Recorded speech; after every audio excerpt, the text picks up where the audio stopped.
ఆనాడు ఎన్నికల నాడు కేసీఆర్ గారు చెప్పిన ప్రతి మాట ఢిల్లీ పార్టీలను నమ్మితే ఆగమైతే తెలంగాణ అని చెప్పిన మాట అక్షర సత్యం అని చెప్పి ఇవాళ రుజువు అయింది.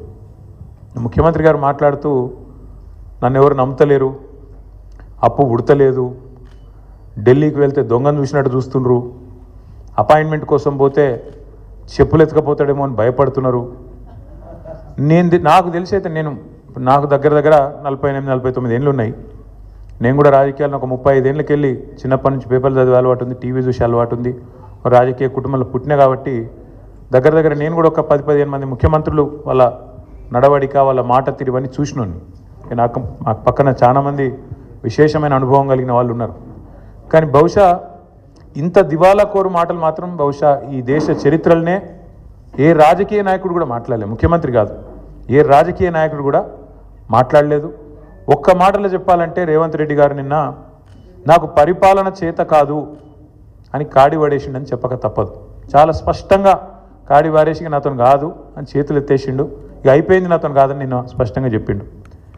కానీ వారితో పాటు ఈ రాష్ట్ర ప్రజలకు కొన్ని వాస్తవాలు చెప్పాలి కాబట్టి మా బాధ్యత కాబట్టి చెప్పాలనుకుంటా ఉన్నాం. ఎక్కడ పోయినా దొంగలాగా చూస్తున్నారో అంటున్నాడు ముఖ్యమంత్రి. మరి దొంగలెక్క కాకపోతే ఎట్లా చూస్తారు? దొంగలెక్కనే చూస్తారు. నోట్ల కట్టలతో దొరికిపోయిన దొంగను ఖచ్చితంగా దొంగనే అంటారు, దొంగనే చూస్తారు. ఒక విశ్వసనీయత లేని ఓటుకు నోటు దొంగను కాంగ్రెస్ అనే ఒక ఎర్రి పార్టీ గుడ్డిగా నమ్మి సీఎం చేసింది. కానీ ఖచ్చితంగా దేశంలో మిగతా వాళ్ళు మాత్రం నమ్ముతలేరు. మోసగాళ్లను దొంగలే అంటారు ముఖ్యమంత్రి గారు. ఖచ్చితంగా అది ఈరోజు కాదు, చివరి రోజు దాకా కూడా నీ పరిస్థితి అదే ఉంటుంది, యాద పెట్టుకొని చెప్తున్నా.